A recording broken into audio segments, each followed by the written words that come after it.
अस्सलाम वालेकुम। आज की इस वीडियो में दो चश्मी हरूफ को लिखा और पढ़ा जाएगा।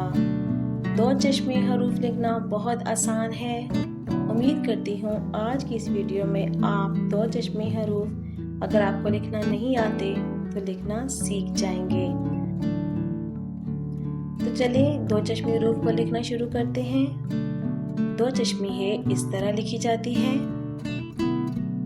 यहाँ पर इसको मैं खोल के दिखा रही हूँ कि आपने इसे किस तरह लिखना है। इसकी आवाज़ है थोड़ा सा झटका दे के पढ़ा जाता है इसको।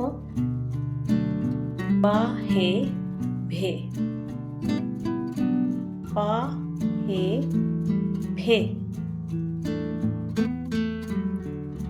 ता है थे, टा है ठे,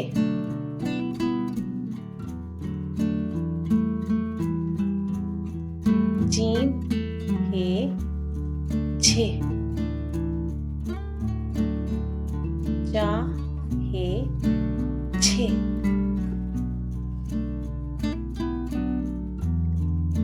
दाल है धे, डाल है ढे,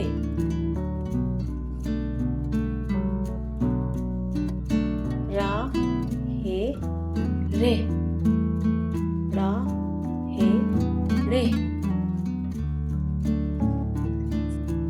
सीन है से,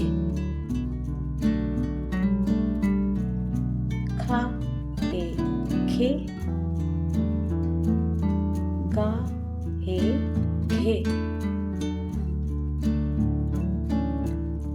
लाम है ले,